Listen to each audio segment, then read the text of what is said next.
Hello students, आज के सवाल है हमारे exercise 3.2 question number 3। Question number 3 के ये 3 पार्ट लिखे हुए हैं, 1 2 3। इसमें हमें क्या करना है, कंप्यूट द इंडिकेटेड। इंडिकेटेड मतलब कि जो चीज़ हमें इसमें दिख रहा है हमें वही काम करना है। तो जैसे कि इन दोनों ब्रैकेट के बीच में कोई सिंबल नहीं है, यहाँ भी इन दोनों ब्रैकेट के बीच में कोई सिंबल नहीं है, इन दोनों ब्रैकेट के बीच में कोई सिंबल नहीं है। तो कंप्यूट द इंडिकेटेड फॉलोइंग्स, इसमें हमें क्या करना है, जब कोई सिंबल नहीं होता है तो इसे हम मल्टीप्लाई करते हैं। मल्टीप्लाई करने के क्या है कि रो इनटू कॉलम हम मल्टीप्लाई करते हैं। तो जैसे कि पहला सवाल है A B minus B A minus B A B minus B A minus B A. तो रो इंटू कॉलम हम क्या करेंगे, रो इंटू कॉलम मल्टीप्लाई करेंगे। A into A square, B into B square,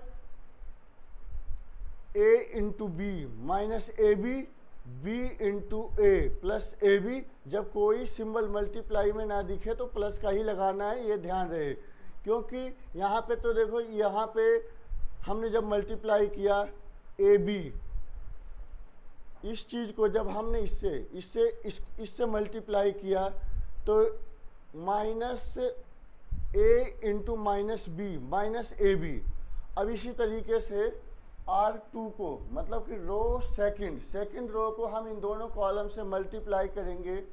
minus B into A minus A B, A into B plus A B, minus B into minus B square, क्योंकि minus minus क्या है plus, positive संख्या आएगी, plus A into A square. Minus A B plus A B cancel कर देंगे, minus A B plus A B cancel कर देंगे। इसकी जगह जो संख्या रिप्रेजेंट होगी वो 0, और जो नहीं कटे हैं वो वैसे ही उसको लिख देना है। तो ये हमारा पहले सवाल का सॉल्यूशन है। अब सेकंड सवाल की तरफ बढ़ते हैं। सेकंड सवाल में एक कॉलम और एक रो दिया हुआ है, तो इसे हमें क्या करना है, मल्टीप्लाई करना है। रो इंटू कॉलम मतलब फर्स्ट रो को तीनों कॉलम से मल्टीप्लाई करना है, सेकंड रो को तीनों कॉलम से मल्टीप्लाई करना है, थर्ड रो को तीनों कॉलम से मल्टीप्लाई करना है। तो 2 into 1 2, 1 into 3 1 into 4 2 into 2 4, 2 into 3 6, 2 into 4 8, 3 2 जा 6, 3 3 जा 9, 3 4 जा 12। तो इस तरीके से ये वाली कैलकुलेशन बहुत इजी थी, आसान। तो अब थर्ड सवाल करते हैं। तीसरा सवाल, इसमें क्या है हमारे पास, रो इंटू कॉलम इसमें भी करेंगे। 1 into 1 1, minus 2 into 2 4, rho into column multiply करना है। तो यहाँ पे माइनस आ गया तो यहाँ पे माइनस लग गया है। 1 into 2 2, 2 into 3 minus 6, 1 into 3 2 into 1 2। इसी तरीके से सेकंड रो को हम इन तीनों कॉलम से बारी बारी से मल्टीप्लाई करेंगे। 2 इंटू 1 2, 3 2 जा 6, 2 इंटू 2 4, 3 3 जा 9, 2 3 जा 6, 3 1 जा 3। अब इनमें जो भी है सब्ट्रैक्ट या ऐड वो करके हम अपना आंसर लिख लेते हैं। 1 minus 4 minus 3, 2 minus 6 minus 4, 3 minus 2 1, 2 plus 6 8, 4 plus 9 13, 6 plus 3 9। तो दिस इज योर आंसर। अब हमारा अगला सवाल है question number 4। If A is equal to this matrix, B is equal to this, C is equal to this. ये 3 matrix दिए हुए हैं A B C। तो इसमें हमें क्या करना है, then compute A plus B and B minus C, verify that A plus B minus C equal to A plus B minus C। तो ये चीज़ें B माइनस C और A प्लस B निकाल करके उसे B माइनस C निकाल करके A में ऐड करना, A प्लस B निकाल करके C सी को इसमें से माइनस करना है और दोनों को वेरीफाई करना है ये इक्वल है या नहीं। तो सबसे पहले हम a प्लस बी निकालते हैं। a प्लस बी निकालते हैं तो a plus B solution a plus B निकालने के लिए कॉरेस्पॉन्डिंग वैल्यू ऐड करेंगे।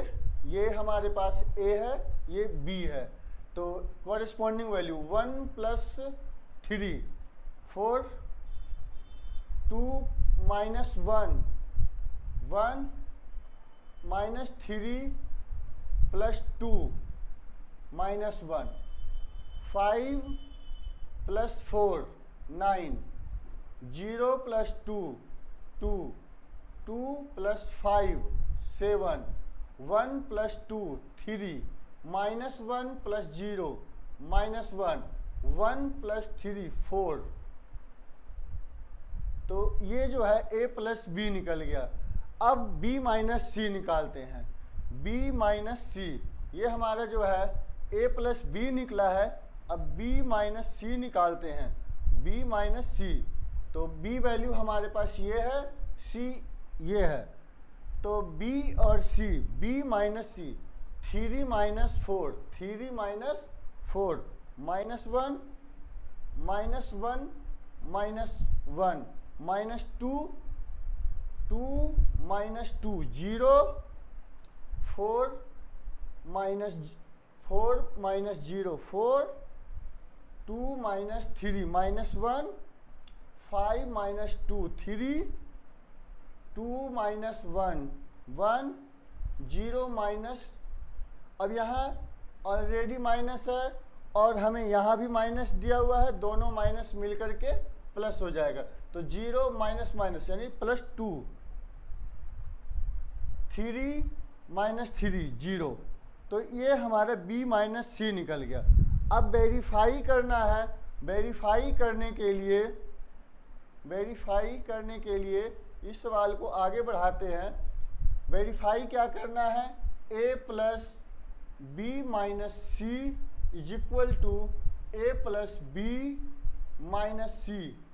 तो अब इस सवाल को a वैल्यू जो हमारे पास है,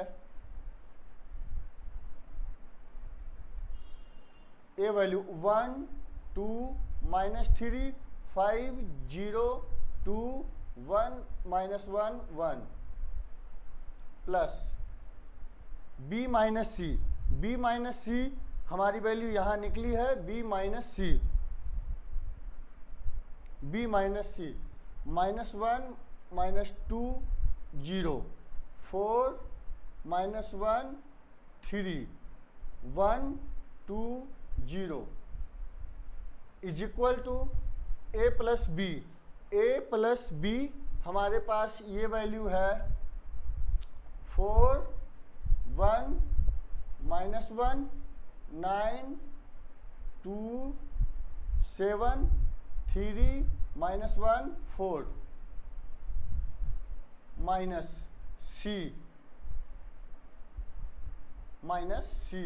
सी मैट्रिक्स 4 1 2 0 3 2 1 माइनस 2 3। तो अब हम इसमें 1 plus minus 1 plus minus minus, तो 1 प्लस माइनस 1 यानी यहाँ पे क्या आ जाएगा 0। 2 प्लस माइनस ये भी 0 minus 3 plus 0 minus 3 5 plus 4 9 0 minus 1 minus 1 2 plus 3 5 1 plus 1 2 minus 1 plus 2 minus 1 plus 2 1 1 plus 0 1। तो ये a प्लस बी माइनस सी। अब दूसरी वैल्यू निकालते हैं। 4 minus 4 0 1 minus 1 0 minus 1 minus 2 minus 1 minus 2 minus 3 9 minus 0 9, 2 minus 3 6, sorry 2 minus 3 minus 1, 7 minus 2 5, 3 minus 1 2, minus 1 minus 2, minus plus 1, 0 minus 3 0,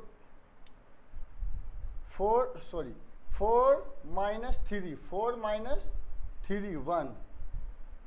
तो इस तरीके से देखते हैं हमारा जो आंसर है वो इक्वल आ गया है, left hand side is equal to right hand side.